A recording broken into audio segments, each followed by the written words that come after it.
वृक्षों में अगर कोई श्रेष्ठ वृक्ष माना गया है तो वो बट का वृक्ष माना गया। तो ये वही बट वृक्ष है। इसलिए भगवान शिव उस बट वृक्ष के नीचे जाकर विराजमान हुए। शंकर जी का नाम बटकेश्वर महादेव पड़ा। क्या नाम हो गया? जम के बोलिए, बटकेश्वर महादेव। फिर से बोलो, बटकेश्वर महादेव। एक बात याद रखना, अगर हमारे व्यापार नहीं चल रहा हो, दुकान धंधा पानी नहीं चल रहा हो, दुकान पर 24 घंटे बैठो तो व्यापार नहीं होता, घर में लक्ष्मी नहीं टिक रही हो, पैसा नहीं आ रहा हो, तो बड़ के पेड़ के नीचे, पीपल के पत्ते के ऊपर, बड़ के पेड़ के नीचे की मिट्टी को गीला कर कर पीपल के पान पर, पीपल के पत्ते पर एक शंकर जी के शिवलिंग का निर्माण करो। क्या बनाना है? शंकर भगवान का शिवलिंग। शिवलिंग बनाकर उसकी बटकेश्वर महादेव के नाम से पूजन करो। 7 बार कच्चा दही चढ़ा दीजिए। उस दही को थोड़ा सा चम्मच में उठा लीजिए। उस दही को लाकर जहां तुम्हारा व्यापार है, जहां तुम कमाने के लिए बैठते हो, दुकान पर बैठते हो, उस दुकान पर उस दही से स्वस्तिक बना लीजिए। और इस पीपल के पत्ते पर जो बटकेश्वर महादेव का तुमने निर्माण करा है, इसको ले जाकर विसर्जन कर दीजिए। आपकी दुकान 3 महीने के अंदर धड़ाके से चलना प्रारंभ हो जाएगी। लक्ष्मी की कभी कमी नहीं आएगी। ये बटकेश्वर महादेव का पूजन है। कौन से महादेव है? जम के बोलिए, बटकेश्वर शिव के नाम। भगवान शंकर बटकेश्वर के रूप में विराजे। भगवान बटकेश्वर के रूप में विराजे। ब्रह्मा जी बड़ के पेड़ के रूप में विराजमान हो गए। एक बात और याद रखिए, जिनकी आंखों में जलन होती हो या आंखों का कोई रोग बढ़ते चले जा रहा है, चश्मा बढ़ते चले जा रहा है, तो उसके लिए बड़ के पेड़ के नीचे, बटकेश्वर महादेव के लिए बड़ के पेड़ के नीचे एक तांबे का पात्र, काय का पात्र रखना, तांबे का, कोई कलश हो तांबे का, कोई प्लेट छोटी सी तांबे की हो, कटोरी हो तांबे की, उसको बड़ के पत्ते के ऊपर रखकर उसके ऊपर बटकेश्वर महादेव का नाम लेकर शहद चढ़ा दो। और शहद चढ़ाकर उस शहद को, बटकेश्वर महादेव का नाम लेकर उस शहद को वापस उठा कर लिया। 4 दिन तक नेत्रों पर उस बटकेश्वर महादेव के शहद को लगाना काजल जैसा चालू कर दो। धीरे धीरे चश्मे का नंबर अपने आप समाप्त होने लगेगा और नेत्र की ज्योति बढ़ जाती है। बटकेश्वर महादेव का कितना। स्कंद पुराण कहती है, जिस व्यक्ति पर कर्जा बहुत ज्यादा मात्रा में हो जाता है और कर्जा चूकता नहीं है, आप बहुत प्रयास कर लिए, करोड़ों रुपए का कर्जा हो गया, यहां से लिया वहां दिया, वहां से उठाया वहां दिया, वहां से उठाया वहां दिया, तो निवेदन है कभी मौका लगे, कर्जा मुक्ति के लिए सारे वृक्षों में अगर कोई श्रेष्ठ वृक्ष माना गया है तो वो बट का वृक्ष माना गया महाराज। इसलिए प्रशासनिक कार्य के लिए, मानसिक टेंशन में, परेशानियों में बटकेश्वर महादेव का स्मरण किया जाता है। और यदि निवेदन करूंगा बहुत ज्यादा, यदि आपको कर्जा हो गया, बहुत ज्यादा कर्जा हो गया और वो कर्जा चूक ही नहीं रहा, तो थोड़े दिन बड़ के पेड़ के नीचे आप बटकेश्वर महादेव के लिए 1 लोटा पानी, उसमें थोड़ा सा पिसा हुआ चावल पीस के गला लेना, चावल को और पीस लेना, पीस के उस पानी में मिला लेना और मिलाकर उसमें थोड़ी सी हल्दी पीसी हुई डालकर बटकेश्वर महादेव के नाम से बड़ के पेड़ के नीचे अपनी कामना कर जो कर्जा हुआ है उस कर्जे का भान देते हुए, स्मरण देते हुए छोड़ दीजिए। महाराज 2 या 3 सोमवार एक ही जगह पर करना। 3 सोमवार बाद वहीं से बड़ के पेड़ की थोड़ी सी जड़ उठा लाना और उस जड़ को एक कोई धागे में बांधकर या तो अपनी गले में डाल लो या अपनी जेब में पटक लो, उसको थोड़े दिन पटक कर रखना, लगभग 2 से 3 महीना पटक कर रखो। वो जड़, जैसे बड़ का पेड़ विस्तार होता है, पानी गिरे ना गिरे, जल वृष्टि हो ना हो, गर्मी पड़े ना पड़े, उसको कोई फर्क नहीं पड़ता, बड़ का वृक्ष आप रूप फैलता जाता है, उसकी जड़ें अपने आप प्रबल होती है। उसी तरह ये बटकेश्वर महादेव कहीं से भी अगर जड़ आपके पास में रखी है 1 महीना, 2 महीना, 3 महीना तक, तो ये जड़ अपने आप लक्ष्मी को पकड़कर खींच कर लाती है और कर्जे से मुक्त कर दे। बटकेश्वर महादेव का स्मरण सुख का देना हो। महाराज ऐसा कोई कार्य नहीं जिसमें पशुपति व्रत लाभ ना करे। बस दिल से अगर आपने पशुपति व्रत करा है, बाबा विश्वनाथ के 5 पशुपति व्रत होते हैं, किसी भी सोमवार से चालू कर सकते हैं। बस करना क्या है, सुबह पूजन की थाली लगाकर लेकर जाना है, शंकर भगवान के शिवलिंग की पूजन करना है, मंदिर में अभिषेक पूजन करो, वो थाली वापिस लेकर आ जाओ, घर में रख दो।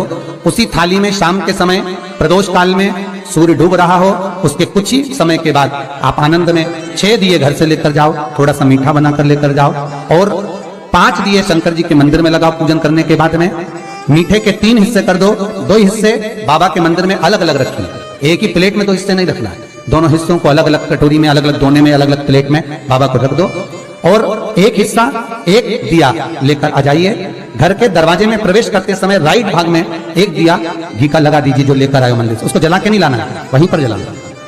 दरवाजे के पास आराम से बैठो, दिया जलाओ और प्रसाद लेकर अपनी कामना कर कर घर के अंदर सीधा पांव रखकर अंदर चले जाओ। सवेरे फरियाल करो, शाम को भोजन करो। जब भोजन करो उस समय पर जो मीठे का आपने भोग लगाया था भोलेनाथ जी को, जिसका एक हिस्सा लेकर आए हो, सबसे पहले भोजन में वो हिस्सा खा। प्रसाद का जो हिस्सा लेकर आए हो उसमें से किसी को वो हिस्से में से प्रसाद नहीं देना, चाहे घर में बच्चे हो चाहे बड़े हो। आपको ज्यादा प्रसाद ले जाना तो अलग से ले जाओ, पर उस हिस्से में से किसी को प्रसाद ना देना। और वो प्रसाद पहले पाकर फिर आप भोजन प्रसादी ग्रहण करें। पर इसका नियम यह है कि प्रसाद जब आप लेकर आते हैं, आपको पहले भी कथा में कहा कि शंकर का प्रसाद रात भर नहीं रखा था।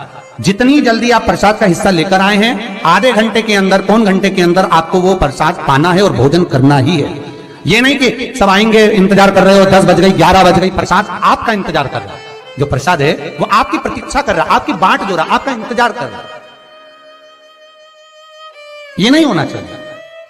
महाराज कितना सुंदर कहा है शास्त्रों में कि केवल एक देव अधिदेव महादेव एक ऐसे होते हैं जिनका प्रसाद रात भर नहीं रखा था। कहां से लिया है? प्रसाद लाकर ताजा रहता है जब तक आप पाते हैं, फिर वो फ्रिज में रख देते हैं। फ्रिज में रखा रखा किसी ने खाया नहीं खाया, जितने समय तक फ्रिज में प्रसाद रखा रहता है वो इंतजार करता है कि कोई मुझे प्रसाद भक्षण करे। प्रसाद का मतलब होता है प्रभु का साक्षात दर्शन। प्रसाद का मतलब यही है, प्रसाद, प्रभु का साक्षात दर्शन। वो रखा रखा जब ज्यादा समय हो जाता है तो घर में वो कष्ट प्रदान करने लगता है। हमेशा याद रखो, प्रसाद जैसे ही आए उसका सही समय पर उसको पाओ। रखे हुए प्रसाद पड़ा हुआ है, फ्रिज में रखा हुआ है, बेटा खाएगा, बहू खाएगा, ये खाएगा, वो खाएगा, फिर धीरे धीरे वो बद्दुआ देना प्रारंभ कर देता है, जिससे घर में बड़ी बीमारी फैलने लगती है, बड़ा रोग आने लगता है। तो लोग सोचते हैं हमारे घर में ना तो हम कोई नशा करते हैं, ना हम कोई चीज खाते हैं, ना हम बाजार का खाते हैं, फिर रोग कहां से आता, फिर बीमारी कहां से आती? अर्थात वो बद्दुआ देता है। उसका प्रयोग करो, समय पर करो, समय पर पाओ। कई लोग कहते हैं महाराज जी हमारे ये बीमारी कहां से आ गई? जरा पत्रिका में तो कोई बीमारी नहीं दिख रही। हमने तो सबसे पूछा ये बीमारी का योग ही नहीं है, फिर बीमारी कहां से आई? ना तो हम कोई व्यसन करते, ना कोई मद्रापान करते, ना कोई मांसाहार, फिर ये बीमारी कहां? उसका कारण है कि तुम उस प्रसाद का लाकर महीनों तक पड़ा हुआ है, इंतजार कर रहे हो, खाएंगे खाएंगे, आखिरी में फिर वो काम वाली को दे दिया। काम वाली इतनी चतुर आज के जमाने की, बासी माल खाएंगे, पटक गई। कौन का पड़ा? वो बद्दुआ। जितना आपको पाना है, जितना आपको लेना है, उतना प्रयोग करो। ज्यादा रखकर बहुत दिनों तक पड़ा है, खोर रखी है, मोहन थाल रखा है, लड्डू रखा है, पेड़ा रखा है, कुछ सामान रखा, नहीं भाई, जितना बने उतना लाओ, नहीं तो किसी को तुरंत बांट दो, समापन करो। पर अपने यहाँ पर बहुत दिन तक रखकर उसका बाबा स्वयं, मेरा श्री जी बाबा, मेरा तिरुपति बाबा, मेरा गोवर्धननाथ, मेरा भोलेनाथ, उस प्रसाद के रूप में तुम्हारे घर में कितने दिन इंतजार करे कि मैं तेरे भीतर प्रवेश करूं, पर तू कराए नहीं, पड़ा है, रखा रहने दो, मन नहीं करता। शक्तियों जैसा कर्म मत करो जिससे हमें कष्ट मिले। कई लोग कहते हैं हमने पशुपति व्रत करा, हमारा बहुत काम हुआ। कई लोग कहते हैं हमने करा पर हमको अभी तक, उसका कारण है कि तुम बहुत देर तक प्रसाद को इंतजार करा रहे हो। तो बाबा भी आपको इंतजार करा रहा है, मेरा विश्वनाथ भी इंतजार कर रहा है। उस समय अवधि का भान होना चाहिए। निगाह हटी, दुर्घटना घटी, बस ध्यान रखो। हम कहते हैं कि हम पूजन करते हैं, हम पाठ करते हैं, हम अर्चना करते हैं, हम अनुष्ठान करते हैं, हम भगवान की सेवा करते हैं, फिर दुख हमको ही क्यों आता है? उसका कारण केवल इतना सा कि दुख हम खुद बुलाते हैं, दूसरा नहीं। हम स्वतः पशुपति व्रत 5 व्रत करो।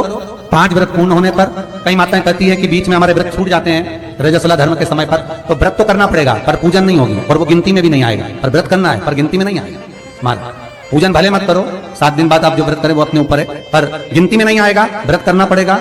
गिनती में तब आएगा जब दरवाजे पर आप दिया लगाएंगे, जितने दिया आपने लगाए उसी गिनती में आएगा। और महाराज 5 व्रत जब पूर्ण हो जाएं, 5वां व्रत रहे, तब एक नरियल श्रीफल, उस पर एक मोली नाड़ा लच्छा लपेट कर, उस पर 11 रुपए रखकर, कोई आपको किसी को ना भोजन कराना है ना भंडारा करना है, केवल मोली लच्छा लपेट कर 11 रुपए रखकर बाबा विश्वनाथ के सम्मुख में शंकर जी की वो जलाधारी जो गोल है माता जगत जननी का हस्तकमल, उसी पर रख देना है। विनती कर देना, बाबा मेरी ये कामना से मैंने ये व्रत किया। जो पशुपति व्रत स्कंद पुराण में, लिंग पुराण में नर्मदा पुराण में, शिव महापुराण में, पद्म पुराण के अंदर वर्णन किया, वो व्रत मैंने किया। बाबा मेरे इस व्रत को स्वीकार करना, मेरी कामना पूर्ण करना। बाबा को झोली पसार कर प्रणाम करो और अपने घर को चल जाओ। बस यही 5 व्रत का विधान। पशुपति व्रत ऐसा कोई काम नहीं जो ना हो, बस दिल से अगर व्रत किया है तो बाबा मनोकामना पूर्ण तो करे ही।